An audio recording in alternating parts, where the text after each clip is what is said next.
باللہ من الشیطان اللعین الرجیم بسم اللہ الرحمن الرحیم الحمد للہ رب العالمین الصلاۃ والسلام علی محمد وآلہ الطیبین الطاہرین لا سیما بقیت اللہ فی الارضین واللعن الدائم علی اعدائہم اجمعین اما بعد فقد قال اللہ الحکیم یا ایہا الذین آمنوا کتب علیکم الصیام کما کتب علی الذین من قبلکم۔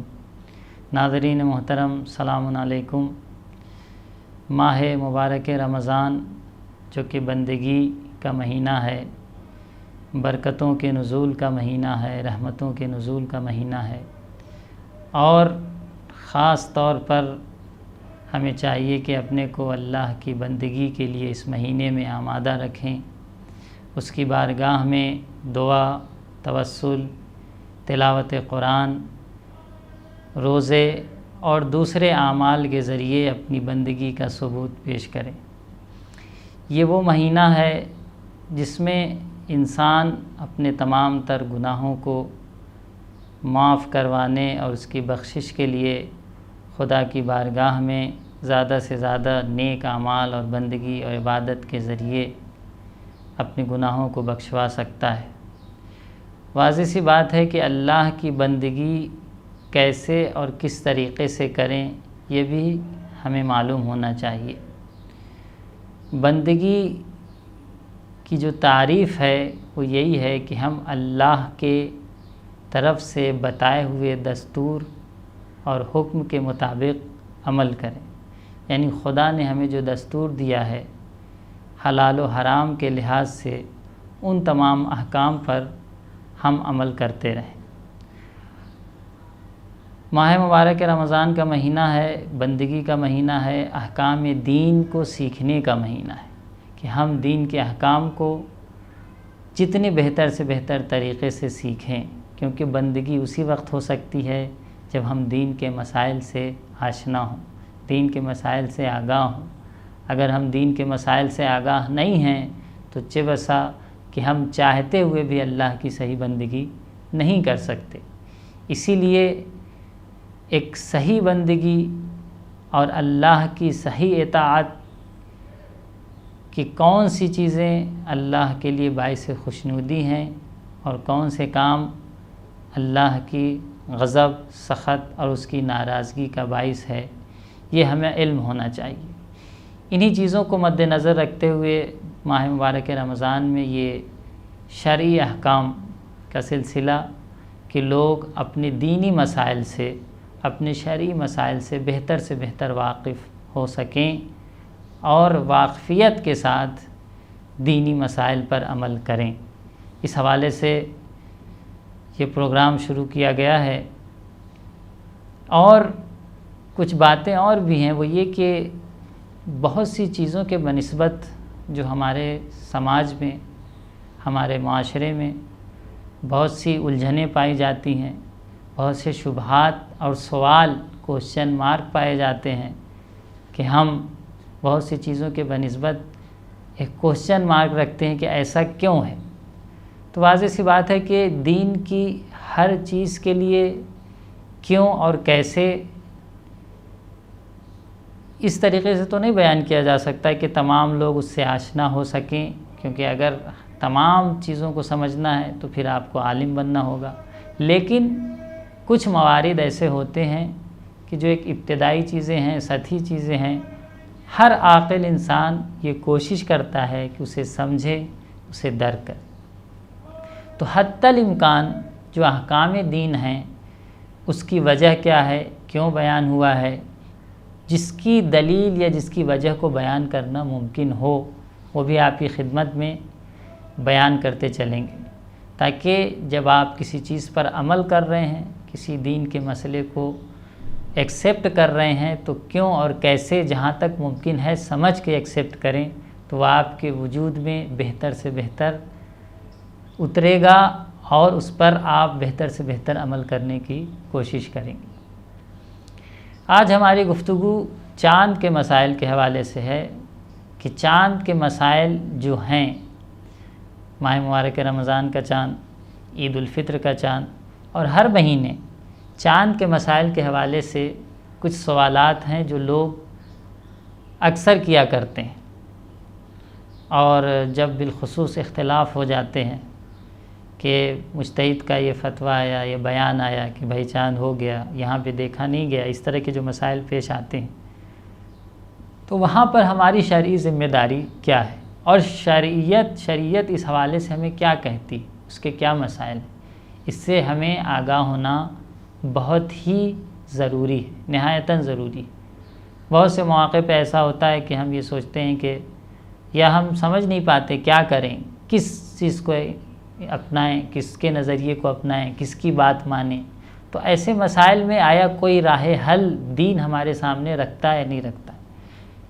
دیکھیں، چاند کا مسئلہ اختلاف نہ وہ ہمارے ہاتھ میں ہے نہ آپ کے ہاتھ میں، چاند دیکھنے کے اوپر ہے، دکھا نہیں دکھا ایک نیچرل چیز ہے، کہیں دکھا کہیں نہیں دکھا، لیکن اس کا ایک سلوشن، کوئی رائے حل تو ہونا چاہیے جس کی وجہ سے مومنین پریشان نہ ہوں۔ مومنین کی شرعی ذمہ داری کیا ہے؟ تو اس حوالے سے کچھ سوالات جو ہم سے کیے گئے ہیں، پہلے بھی کیے جاتے رہے ہیں اور بھیجے گئے ہیں، ہم آپ کی خدمت میں ان سوالات کے جواب پیش کرنا چاہتے ہیں۔ سب سے پہلی چیز یہ ہے کہ جو ماہ مبارک رمضان کا چاند ہے، ایک سوال یہ آیا ہے کہ ماہ مبارک رمضان کے چاند کی تصدیق کرنا خود واجب ہے یا نہیں؟ یہ بہت اچھا سوال ہے کہ ماہ مبارک رمضان ہے، عید الفطر ہے یا دوسرے مہینے، بالخصوص یہ 2 مہینے کے جو خاص طور پر لوگوں کے لیے مورد ابتلا ہیں، پیش آتے ہیں، آیا ضروری ہے؟ ہم اپنے گھر پہ رہ رہے ہیں، ہمارے لیے ضروری ہے کہ ہم جائیں تحقیق کریں کہ چاند ہوا یا نہیں ہوا؟ یہ ایک ہماری شرعی ذمہ داری بعنوان واجب کہ اگر ہم نے یہ نہیں کیا تو ہم گناہ گار ہوں، ایسا کچھ ہے یا نہیں؟ یہ ایک سوال ہے، پوچھا گیا ہے۔ دیکھیں، تصدیق کرنا کہ ہم جائیں اور چھان بین کریں اور معلومات حاصل کریں، واجب نہیں ہے کہ ہم جائیں مثال کے طور پر اپنے گھر کی چھت پہ جائیں اور جا کے دیکھیں کہ چاند ہوا نہیں۔ مستحب ہے، رؤیت ہلال جا کے چاند کو دیکھنا مستحب ہے، لیکن واجب نہیں ہے۔ کوئی یہ سوچے کہ ہم پہ تصدیق واجب ہے، ہم ادھر سے ادھر سے کہاں سے خبر آئی، صحیح خبر آئی، معلوم کر کے کسی بھی طریقے سے چاند کو ثابت ہوا یا نہیں ہوا، اس کو جلد از جلد ہم ایک مطمئن بخش جواب لے لیں، یہ ہم پہ واجب ایک شرعی ذمہ داری نہیں، تحقیق کرنا واجب نہیں۔ ہاں، اگر آپ نے تحقیق کر لیا ہے اور تحقیق کرنے کے بعد آپ کے لیے ثابت ہو گیا ہے کہ ہاں اس سال چاند ہوا، ماہ مبارک رمضان کا چاند ہو گیا ہے یا عید الفطر کا چاند ہو گیا ہے، تو اب اس پر عمل کرنا آپ پر واجب ہے، یہ آپ کی شرعی ذمہ داری ہے، بس چھان بین کرنا ضروری نہیں۔ اسی حوالے سے دوسرا سوال یہ کیا گیا ہے کہ کیا چاند کے سلسلے میں مسجد کے جو اعلانات یا کمیٹی کی جو تحقیق ہے اس پر ہم بھروسہ کر سکتے ہیں یا نہیں کر سکتے؟ یہ بھی ایک مختلف سوال ہے، لوگ پوچھتے ہیں، پیش آتا ہے۔ مسجد نے اعلان کر دیا تو ہم یہ بتاتے چلیں کہ چاند کے مسئلے میں جو سب سے اہم چیز یہ ہے وہ آپ کا اطمینان ہے۔ کس نے اعلان کیا، کیسے اعلان کیا، یہ مہم نہیں ہے، یہ آپ دیکھیے کہ آپ کو اس کے کہنے پر اطمینان حاصل ہو رہا ہے یا نہیں ہو رہا ہے۔ یہ بہت اہم مسئلہ ہے، اس پوائنٹ پر ناظرین و سامعین توجہ کریں کہ یہ چیز قابل غور ہے کہ ہم یہ دیکھیں کہ جس نے بھی اعلان کیا ہے، یہاں تک کہ اگر مرجع کے دفتر سے بھی اعلان ہوا ہے، تو جو سب سے اہم پوائنٹ ہے جو رسالے میں توضیح المسائل میں مراجع نے اپنی بیان کیا ہے کہ آپ خود اس دوسرے کے بیان کرنے سے آپ کو اطمینان حاصل ہوتا ہے یا نہیں، کیونکہ 2 عادل کا مسئلہ نہیں ہے کہ 2 عادل نے کہہ دیا تو ہمیں ماننا ہے، چاہے ہم کو اطمینان ہو، ہم کو بھروسہ ہو یا نہ ہو۔ ویسے عادل کی بات ایسا نہیں کہ بھروسہ نہیں ہو، معمولاً بھروسہ ہو جاتا ہے، لیکن عادل کے بیان میں یہی فرق ہے کہ جب 2 عادل آ کر یہ کہتے ہیں کہ فلاں چیز ہو گئی ہے، چاند ہو گیا ہے، تو ان کی بات حجت ہے، آپ پر واجب ہے کہ ان کی بات پر عمل کریں، اور اس میں آپ کو کوئی بھی چونچرا کی گنجائش نہیں اگر عادل مانتے ہیں. اگر عادل نے کہہ دیا تو آپ مانیے. لیکن اگر دو عادل نے گواہی نہیں دی ہے، وہ بھی دو عادل کی جو گواہی ہونی چاہیے چاند کے بنسبت وہ یہ ہونا چاہیے کہ ہم نے چاند دیکھا ہے. دو عادل کسی اور سے نقل کریں تو وہ چاند ان کی بات بھی عنوان عادل نہیں مانی جائے گی. بس یہ خبر ہے، اگر ہم کو اطمینان ہوا تو ہم اس پہ عمل کریں گے. اگر اطمینان نہیں ہوتا ہے تو ہم پہ عمل کرنا واجب نہیں ہے، بلکہ بعض موارد میں جائز بھی نہیں ہے. تو مین مسئلہ ہے چاند کے مسئلے میں ہمارا خود کا اطمینان. اب یہیں پہ ایک سوال یہ ہوتا ہے کہ مولانا صاحب اگر ہمارا اطمینان ہے اور ہم جیسا اطمینان کریں وہ حجت ہے تو پھر مراجع کے دفتر سے اعلان کیوں ہوتا ہے؟ اور اگر یہ اعلان ہوتا ہے اور جیسا کہ توضیح المسائل میں خود مراجع نے لکھا ہے، خود آیت اللہ سستانی حفظہ اللہ کی توضیح میں لکھا ہوا ہے کہ حاکم شرع کے اعلان سے مہینے کی پہلی تاریخ ثابت نہیں ہوتی. تو اگر حاکم شرع کے اعلان سے مہینے کی پہلی تاریخ ثابت نہیں ہوتی ہے تو پھر یہ دفتر اعلان کیوں کرتا ہے؟ یہ بھی ایک کوسچن مارک ہے جو لوگوں کے سوال ذہن میں آتا ہے. اور چہ بسا کہ کبھی کبھی یہ کہا جاتا ہے کہ بھائی وہ ایران میں ہیں یا وہ عراق میں ہیں اور یہاں پہ چاند نہیں دکھا، وہ وہاں سے کیوں اعلان کر رہے ہیں؟ تو یہ تمام سوالات لوگوں کے ذہن میں بھی آتے ہیں، پیش کیے جاتے ہیں کہ بھائی تو ہم کیسے مانیں. تو دیکھیں وہی اس چیز کو توجہ کریں جو پوائنٹ ہم نے آپ کے سامنے پیش کیا کہ آپ کا اطمینان محور ہے، معیار ہے. آپ کو اطمینان حاصل ہو رہا ہے نہیں ہو رہا ہے. اب رہ گئی بات کہ مراجع کے دفتر کے اعلان کو ہم کیوں مانتے ہیں.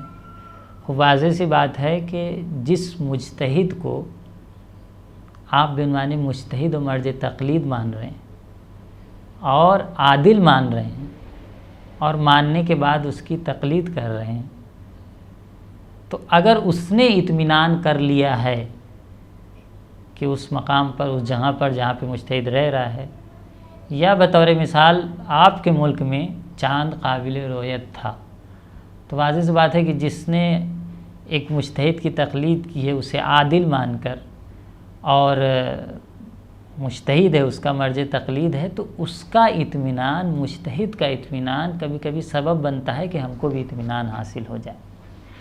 تو مجتہد یا حاکم شرع حکم نہیں کرتا، اعلان کرتا ہے. یہ غلط فہمی ہوتی ہے کہ لوگ کہتے ہیں کہ مجتہد نے حکم کر دیا، اور رسالے میں یہ لکھا ہوا ہے کہ چاند حاکم شرع کے حکم سے ثابت نہیں ہوتا ہے. توضیح المسائل میں لکھا ہوا ہے مجتہد کبھی بھی حکم نہیں کرتا، مجتہد اعلان کرتا ہے کہ ہمارے لیے اطمینان حاصل ہو گیا ہے فلاں فلاں جہاں پر چاند ثابت ہے. اب اگر کوئی کسی بھی بنیاد پر اطمینان اسے حاصل نہیں ہو رہا ہے کہ بھائی مجتہد نے، ہو سکتا ہے خبر جو پہنچی ہے مجتہد تک وہ صحیح خبر نہیں پہنچی، جس بھی بنیاد پر، میں یہ نہیں کہتا کہ کس بنیاد پر، اگر کسی کو اطمینان حاصل نہیں ہو رہا ہے اپنے مجتہد کے بتائے ہوئے اعلان پر، تو اس پہ واجب نہیں کہ چاند کے بتائے ہوئے مجتہد کے دفتر کے حکم کے مطابق عمل کرے، بلکہ اس پہ کیا واجب ہے؟ وہ اپنے اطمینان پر عمل کرے. کیونکہ ایک چیز یہاں اور بھی قابل غور ہے جو حوزات علمیہ میں ایک علمی سطح میں بیان کی جاتی ہے، لیکن بطور اشارہ بیان کروں کیونکہ ہماری بات مختلف لوگوں تک پہنچ رہی ہے، جس میں علماء حضرات بھی ہو سکتے ہیں، عوام بھی ہیں، تو خواص کے لیے خاص طور پر کہ چاند کا ثابت ہونا، جیسا کہ پہلے ہم نے اشارہ کیا کہ تحقیق کرنا تو ہم پہ ضروری نہیں ہے. خب اگر ہم نے تحقیق نہیں کی تو ہم کیا کریں؟ مولانا صاحب اب کیا کریں؟ روزہ رکھیں نہیں رکھیں؟ ماہ شعبان تھا، جو مہینہ تھا اس مہینے کی آپ آخری تاریخ کیا کریں گے؟ جب چاند آج ثابت نہیں ہوا ہے تو نیکسٹ دن اس مہینے کی آخری تاریخ ہوگی، کیونکہ چاند آپ کب دیکھتے ہیں؟ 29 کو دیکھتے ہیں. 30 تاریخ کو تو کوئی چاند نہیں دیکھتا. تو پتہ ہے کہ جب 30 دن گزر چکے ہیں تو اگلا دن اگلا مہینے کی پہلی تاریخ. کب ہم چاند دیکھتے ہیں؟ 29 تاریخ کو. تو اگر 29 تاریخ کو آپ نے تحقیق کیا، پہلی بات تو آپ کی شرعی ذمہ داری نہیں کہ آپ تحقیق کریں، لیکن آپ نے تحقیق کیا، معلوم کیا، اور آپ کو اطمینان حاصل نہیں ہوا، تو شرعی ذمہ داری آپ کی کیا ہے؟ آپ کیا کریں کہ جس سے آپ بری ہو جائیں، اور بری ہونے کے بعد یہ بھی ہو کہ آپ پہ کوئی شرعی تکلیف نہیں ہے، آپ نے کوئی گناہ نہیں کیا ہے، آپ کی شرعی ذمہ داری ہے کہ جو مہینہ تھا اسی مہینے کی آخری تاریخ نصف دن کو مان لیں۔ اگر آپ کے لیے چاند ثابت نہیں ہوا ہے 29 کا، تو آپ مہینے کو کیا مانیں گے؟ 30 کا مانیں گے۔ اور 30 کا مانا سب نے روزہ رکھا، 50% لوگوں نے روزہ رکھا، 80% لوگوں نے روزہ رکھا، لیکن آپ کو اطمینان نہیں ہوا اور آپ نے اپنے اطمینان کے مطابق روزہ نہیں رکھا یا مستحب روزہ رکھا، آپ کے اوپر کوئی شرعی ذمہ داری نہیں بنتی، کوئی بھی گناہ نہیں۔ کوئی یہ نہ سوچے کہ 80% لوگ روزہ رکھ رہے ہیں، اعلان ہوا ہے، مجھے اطمینان نہیں ہوا تو مجھے بھی تو رکھنا چاہیے۔ ٹھیک ہے، آپ احتیاط کرنا چاہتے ہیں وہ الگ بات ہے، آپ احتیاط کریں، روزہ رکھ لیں۔ یا عید فطر کا چاند ہے، ثابت ہو گیا، احتیاط کریں، سفر پہ چلے جائیں۔ بہت سے علماء سفر پہ چلے جاتے ہیں، کیونکہ عید فطر میں تو یہ بھی مسئلہ ہے کہ روزہ رکھیں۔ اگر رمضان کی آخری تاریخ ہے تو روزہ واجب، اور اگر روزے عید فطر ہے تو روزہ حرام۔ واجب حرام میں آدمی پھنس جاتا ہے۔ احتیاط کرنا بھی واجب نہیں ہے، لیکن اگر کرنا چاہتے ہیں، بہت سے علماء کرتے ہیں، سفر پہ چلے گئے، تو یہ سب چیزیں واجب نہیں ہیں۔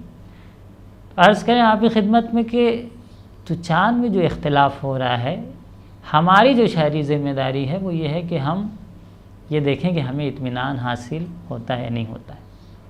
تو مرجع کے دفتر سے جب اعلان ہوا تو اس میں ایک بحث شروع ہو جاتی ہے، گفتگو شروع ہو جاتی ہے کہ انہوں نے اعلان کر دیا، انہوں نے نہیں کیا، اور کیسے ثابت ہو گیا۔ اتنی بحث، اتنی گفتگو کی ضرورت نہیں ہے۔ ہر انسان اپنی شرعی ذمہ داری کو سمجھتا ہے کہ واقعاً ہمیں اطمینان حاصل ہوا ہے یا نہیں ہوا ہے۔ دو ہی حالت ہے، اگر اطمینان حاصل ہوا ہے تو اپنے اطمینان پہ عمل کریں، اگلے دن مہینے کی پہلی تاریخ سمجھیں۔ اگر اطمینان حاصل نہیں ہوا ہے تو پھر وہ مہینے کی آخری تاریخ اگلے دن سمجھے گا، اور اس پر کوئی شرعی ذمہ داری نہیں، کوئی بھی بحث و مباحثے اختلاف کی ضرورت نہیں ہے۔ یہ چاند کے حوالے سے تو دفتر جب اعلان کرتا ہے تو دفتر اس عنوان سے اعلان کرتا ہے کہ ہم اعلان کر رہے ہیں، ہو سکتا ہے ہمارے نزدیک جو اطمینان حاصل ہوا ہے وہ اطمینان ہم آپ کو بتا رہے ہیں۔ یہ نہ سمجھیں کہ دفتر جو بیان کر رہا ہے وہ ایک حکم ہے، واضح سی بات ہے کہ ایک موضوعی بات ہے۔ اور جو اشارہ ہم یہ کر رہے تھے کہ علمی بحث میں بھی دیکھا جائے، جب چاند ثابت نہیں ہوا تو جو احتیاط، جو اصول ہمیں بتاتی ہیں، کچھ اصول قواعد ہیں، جب ہمیں حکم شرعی سمجھ میں نہیں آتا تو ان قاعدوں پر ہم عمل کرتے ہیں۔ وہ اصول ہمیں یہی کہتا ہے کہ جب تک مہینے کی اگلی تاریخ ثابت نہیں ہوئی ہے اور چاند کے ہونے کا ثابت ہونا ابھی پتہ نہیں چلا ہے، آپ پچھلے مہینے کی تاریخ کو کیا کریے گا؟ آگے بڑھائیے، یعنی 29 کے بعد اگلی تاریخ کیا ہوگی؟ 30 تاریخ ہوگی۔ اصول ہمیں یہی بتاتے ہیں۔ تو اگر آپ کو اطمینان نہیں ہو رہا ہے تو آپ اپنے اسی اصول احتیاط کے مطابق عمل کریں۔ تیسرا سوال جو اس میں پیش کیا گیا، ویسے سوالات تو بہت آئے ہیں لیکن جو ہمارے وقت کے مطابق گنجائش ہے پیش کرتے چلیں، کہ جس دن میں آپ کو شک ہے کہ یہ دن روزے کا ہے، وہ یوم الشک، کبھی ہوتا ہے نا اعلان ہوا نہیں ہوا، کیا ہوا، ماہ رمضان کا چاند ہونے، تو ایسی صورت میں ہم نیت کیا کریں گے؟ ہم روزہ بھی رکھنا چاہ رہے ہیں، ہوتا ہے ہم چاہ رہے ہیں روزہ رکھ لیں، لیکن ابھی یہ بھی اعلان نہیں ہو پایا، ثابت بھی نہیں ہو پایا کہ چاند ہوا ہے اور کل پہلی تاریخ ہے۔ تو ایسی حالت میں اگر ہم روزہ رکھ رہے ہیں تو کیا ہم ماہ رمضان کے روزے کی نیت کر سکتے ہیں؟ تو نہیں، کیونکہ آپ کے لیے بھی ثابت نہیں ہوا ہے کہ ماہ رمضان آ چکا ہے، اور نیت میں آپ یہ کہیں کہ کل ماہ رمضان کی پہلی تاریخ ہے اور میں نیت کرتا ہوں، تو یہ آپ کے لیے جائز نہیں۔ تو پھر کیا کریں مولانا صاحب؟ آپ مستحب روزے کی نیت کر سکتے ہیں، آپ اپنے قضا روزے کی نیت کر سکتے ہیں۔ اگر آئندہ دن جو آپ نے قضا کی نیت سے روزے رکھے یا مستحب کی نیت سے روزے رکھے، بعد میں پتہ چل گیا، دن میں پتہ چل گیا کہ ہاں بھائی چاند ہو گیا تھا، تصدیق ہو گئی، تو وہ روزہ آپ کا کیا ہوگا؟ آپ کو نیت پھر سے اس وقت چینج کر دینی پڑے گی، مستحب یا قضا نیت کی، روزے کی، ماہ رمضان کے روزے کی نیت کر لیں گے۔ بس جب تک آپ کو اطمینان نہیں ہوا ہے، ماہ رمضان کے روزے کی نیت نہیں کر سکتے۔ نیت کب کریں گے؟ جب آپ کو یقین ہو جائے۔ کوئی یہ سوچے کہ شک والے دن ہم ماہ رمضان کے روزے کی نیت کر لیں تو یہ اس کا کام جائز نہیں ہوگا۔ جی چوتھا سوال یہ ہے کہ مجتہد کے ویب سائٹ پہ جو چاند کا اعلان ہوتا ہے، اس کے بارے میں ہم نے اشارہ کیا کہ وہ بھی اسی طریقے سے جس طریقے سے مسجد سے اعلان ہو رہا ہے یا کوئی چاند کمیٹی کی طرف سے اعلان ہو رہا ہے، جس کی طرف سے اعلان ہو رہا ہے، عرض کیا ہم نے کہ خواہ وہ مرجع تقلید کے دفتر سے ہو، چاہے وہ کسی کمیٹی کی طرف سے ہو، خواہ وہ مسجد کی کمیٹی کی طرف سے ہو یا محلے کے عالم یا امام جماعت کی طرف سے ہو، اعلان جس کی طرف سے ہو، آپ کا اطمینان اس میں سب سے زیادہ اہم کردار رکھتا ہے۔ ہاں کبھی کبھی ہوتا ہے کہ دو عادل بطور مستقیم آ کر یہ کہیں، دو عادل یہ کہہ رہے ہیں کہ ہم نے چاند دیکھا ہے اور آپ انہیں عادل مانتے ہیں، تو وہاں پہ پھر اطمینان کی کوئی گنجائش نہیں ہے۔ اسی لیے چاند ثابت ہونے کے طریقوں میں جو بیان کیا گیا ہے ان میں سے ایک یہ ہے کہ دو عادل گواہی دیں، ایک یہ ہے کہ آپ کو عقلائی طریقے سے، یعنی وہ طریقہ جس کو عاقل افراد قبول کریں۔ اب کوئی کہے کہ ہم نے دیکھا کہ کوا اڑا تو حتماً چاند ثابت ہو گیا، تو کوا اڑنے سے چاند تو ثابت نہیں ہو سکتا۔ عقلائی طریقہ ہو، کسی نے دیکھا ہے، لوگوں نے تحقیق کیا ہے، معقول طریقوں سے اگر آپ کے لیے ثابت ہے اور اطمینان حاصل ہوا ہے تو وہ اطمینان آپ کے لیے کیا ہے؟ حجت ہے اور آپ اس پر عمل کر سکتے ہیں۔ تو معیار آپ کا اطمینان ہے، پھر ہم اس پہ کوٹ کرتے ہیں کہ معیار آپ کا اطمینان ہے۔ پانچواں سوال یہ ہے کہ یہ بھی بہت سوال پیش آتا ہوا کیا جاتا ہے کہ ٹیلیسکوپ سے چاند دیکھنا کیا یہ چاند کو ثابت کرتا ہے؟ نہیں، خب مراجع میں یہ ایک فتوائی اختلاف ہے۔ آیت اللہ سستانی حفظہ اللہ کے یہاں ٹیلیسکوپ سے یا کیمرے وغیرہ سے چاند دیکھنا چاند کو ثابت نہیں کرتا ہے۔ ان کے ہیں جو مین چیز ہے یہ کہ چاند نیچرل طریقے سے دیکھا جائے، جو اس کا ایک طبعی طریقہ، انسان جا رہا ہے آسمان میں چاند دکھ رہا ہے، اس طریقے سے اگر چاند دکھتا ہے تو ہم چاند کی تصدیق کرتے ہیں۔ یعنی آیت اللہ سستانی کے یہاں جو معیار ہے، جو مبنا ہے، وہ یہ ہے کہ وہ صرف اور صرف نارمل طریقے سے چاند کے دیکھنے کو تصدیق کرتے ہیں۔ کوئی شخص کیمرے سے، ٹیلیسکوپس وغیرہ سے جاتا ہے آسمان پہ، ہیلی کاپٹر سے جاتا ہے، وہاں جا کے چاند کی تلاش کرتا ہے اور پھر دکھ جاتا ہے، تو ان طریقوں سے ان کے یہاں چاند ثابت نہیں ہوتا۔ اور اس کی وجہ یہ ہے کہ ان کی نظر میں چاند جو دیکھنے کا معیار ہے اور جو ہماری روایات میں آیا ہے کہ سم اندر رویا و افطر اندر رویا، بعض انہوں نے اپنے ان کتابوں میں جہاں پر مسائل کو بیان کیا یا تھوڑا استدلالی طور پر بیان کیا تو وہاں پہ اشارہ بھی کیا ہے کہ روایت میں ہمارے ملتا ہے کہ آپ روزہ رکھیں جب چاند دیکھیں، و افطر افطار کریں، یعنی وہی عید منائیں، روزہ نہ رکھیں جب آپ چاند دیکھیں۔ تو یہ جو رویت کا لفظ آیا ہے وہ حدیث میں آیا ہے، تو اس پہ تکیہ کرتے ہیں اور کہتے ہیں کہ رویت معیار ہے، اور جو رویت ہوا کرتی تھی ایک ایسی رویت ہونی چاہیے جو ہر انسان کے لیے ہر زمانے ممکن ہو۔ کیمرہ آج ہے، کل ہو سکتا ہے نہ ہو، ہزاروں سال سے نہیں تھا، تو جو ایک نیچرل طریقہ ہے اس طریقے سے، یعنی ایک ایسا طریقہ، ہر انسان کے پاس کیمرہ نہیں ہے، دنیا میں کتنے انسان ہیں جو کیمرے سے جا کے چاند کو دیکھ سکتے ہیں۔ تو اسلام جب آپ کو کوئی طریقہ پیش کرتا ہے، کوئی راستہ بتاتا ہے، تو ایک نیچرل طبعی راستہ، نیچرل راستے بتاتا ہے کہ اس طریقے سے آپ اپنے عمل کو انجام دیجیے۔ تو یہ رویت جو ہے ایک نیچرل طریقے سے ہونا چاہیے، اور اس کی وہ ایک مثال بھی دیتے ہیں بات کو اور واضح کرنے کے لیے، کہ جیسا کہ انہوں نے اس طرح سے بیان کیا ہے، ان کی علمی اور رسالے میں بھی بیان ہوا ہے کہ بطور مثال شریعت کہتی ہے کہ خون نجس ہے، آپ کے لباس یا آپ کے بدن پر اگر خون کا کوئی قطرہ موجود ہے تو واجب ہے کہ کیا کریں، اسے پاک کریں۔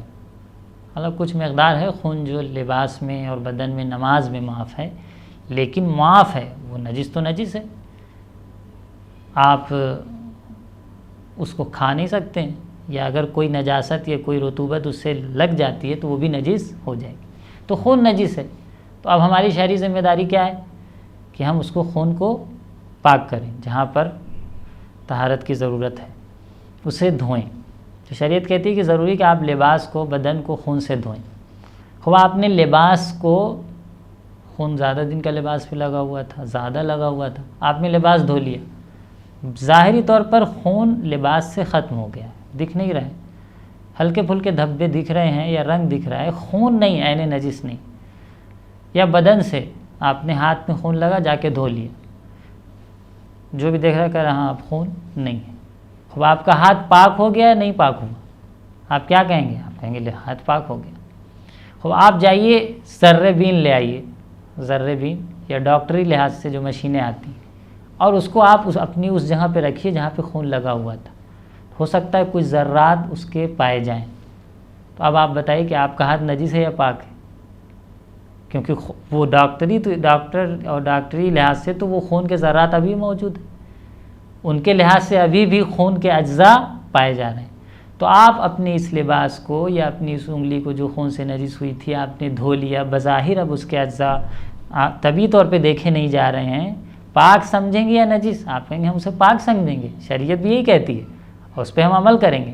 اب اگر کوئی ڈاکٹر ذرے بین سے اسے دیکھتا ہے، اس کے اجزاء دکھتے ہیں، تو وہ ہمارے لیے نجس نہیں ہے، گرچہ خون ان کے لحاظ سے وہ خون کہلائے گا، لیکن وہ ہمارے لیے نجس نہیں ہے. تو شریعت جو حکم دیتی ہے وہ ایک نیچرل طریقہ، جو طبعی طریقہ ہے، اس حوالے سے بیان کرتی. کیمرے سے، ٹیلیسکوپ سے جا کے آسمان میں ڈھونڈ لینا چاند کو، یہ ایک نیچرل طریقہ نہیں ہے، سب کے لیے ممکن بھی نہیں ہے. تو وہی خون والی مثال، آپ نے خون دھو لیا، وہ آپ کے لیے پاک کہلائے گا، گرچہ ڈاکٹری لحاظ سے ذرے بین لگا کے آپ دیکھیں گے تو خون کے اجزاء ممکن ہے آپ کے لباس پر یا آپ کے بدن پہ موجود ہوں، لیکن وہ آپ کے لیے نجاست کا باعث نہیں بنے گا، بلکہ وہ آپ کے لیے پاک کہلائے گا. تو یہ بھی اسی طریقے سے، یہ بھی ایک سوال تھا اور ایک اہم سوال تھا جس کی وضاحت بہت ضروری تھی، جو ہم نے آپ کے سامنے پیش کیا. اور اس کے بعد چھٹا سوال یہ ہے افق کا. ہمارا وقت گنجائش دے تو مزید سوال پیش کریں گے، ورنہ انشاءاللہ اگر آئندہ جلسات میں ممکن ہوا. افق کا سوال ہے، کیونکہ آیت اللہ سستانی حفظہ اللہ کے یہاں چاند کے مسئلے میں اتحاد افق کا مسئلہ بہت اہمیت رکھتا ہے. پہلے تو یہ بتائیں کہ اتحاد افق اور افق ہوتا کیا ہے. بہت سے لوگ پوچھتے ہیں مولانا یہ افق کیا ہے. افق کا جو مین معیار ہے وہ یہ بیان کیا گیا ہے کہ جس وقت ایک شہر میں چاند دکھتا ہے، مثال کے طور پہ شہر لکھنؤ میں چاند دکھا، تو دوسرے ہر ان تمام شہر میں جہاں پر لکھنؤ میں دکھنے کے ساتھ ساتھ دوسرے شہروں میں چاند دکھ سکتا تھا، کوئی اگر مانے نہیں ہے، کوئی رکاوٹ اگر نہیں ہے، مثال کے طور پہ موسم صاف تھا اور کوئی ایسی پرابلم نہیں تھی کہ چاند ظاہری طور پہ نظر نہ آئے، تو لکھنؤ میں اگر دکھا ہے تو ان جگہوں پر بھی دکھنا چاہیے تھا، اسے واضح ہونا چاہیے کہ مثال کے طور پہ شہر لکھنؤ میں چاند دکھا، تو لکھنؤ میں چاند دکھنے کے ساتھ ساتھ اور کن شہروں میں یہ چاند دکھنا چاہیے اگر کوئی رکاوٹ نہ ہو. رکاوٹ کو چھوڑ کے، موسم صاف نہیں ہے، بدلی ہے، کوئی اور مشکل ہے، اس کو چھوڑ کے بس کوئی اور رکاوٹ اگر پائی نہیں جاتی ہے، تو لکھنؤ میں چاند دکھا تو کن کن شہروں میں یہ چاند ہونا چاہیے، وہاں بھی قابل دید ہونا چاہیے. جن جن شہروں میں یہ چاند قابل دید ہونا چاہیے اس کو کہتے ہیں اتحاد افق. اب یہ ایک جغرافیائی لحاظ سے اور سائنٹسٹ لحاظ سے بھی اس میں ایک گفتگو ہے کہ کن کن شہروں میں قابل دید ہیں. جو شہر جو ایک خط ہے، خط طولی اور خط عرضی جسے کہتے ہیں، آپ جب دنیا کے نقشے میں دیکھیں گے تو کچھ لائنیں کھینچی ہوئی ہیں جو عرض میں ہیں، چوڑان میں، اور کچھ لائنیں کھینچی ہوئی ہیں جو طول میں ہیں، لمبان میں. تو خط طولی اور خط عرضی کہا جاتا ہے. تو اس کا آیت اللہ سستانی نے بیان کیا ہے کہ کس وقت ایک شہر میں چاند دکھنا دوسرے شہر میں چاند دکھنے اور اتحاد افق کا باعث ہوتا ہے. وہ ہم آپ کے سامنے پیش کرتے ہیں کہ انہوں نے کیا معیار بیان کیا ہے. ان کا جو معیار ہے وہ یہ خود بیان کرتے ہیں کہ افق کے اتحاد سے مراد یہ ہے کہ اگر ایک شہر میں چاند دکھتا ہے تو دوسرے شہر میں بھی چاند قابل دید ہونا چاہیے، تب وہاں کا کہا جائے کہ یہاں اور وہاں کا افق کیا تھا، متحد تھا. اب یہاں پر چاند دکھا اور وہاں پر کسی وجہ سے لوگ نہیں دیکھ سکے یا دیکھنے نہیں گئے، تب بھی وہاں پر چاند مانا جائے گا، وہاں پر بھی پہلی تاریخ ثابت ہو جائے گی۔ خوب یہ اطمینان کیسے ہم حاصل کریں کہ افق متحد ہے یا نہیں ہے؟ تو وہ کہتے ہیں کہ اگر دوسرا شہر، جیسے لکھنؤ میں چاند دکھا، تو لکھنؤ کے بعد جو دوسرا شہر ہے وہ لکھنؤ کے بنسبت اگر مغربی جہت میں ہے، ویسٹرن کی طرف ہے، ویسٹ ہے، ویسٹ جدھر سورج ڈوبتا ہے، جو شہر لکھنؤ کے بنسبت مغربی جہت میں، مشرق جہت میں نہیں ہے بلکہ کیا ہے، مغرب کی جہت میں،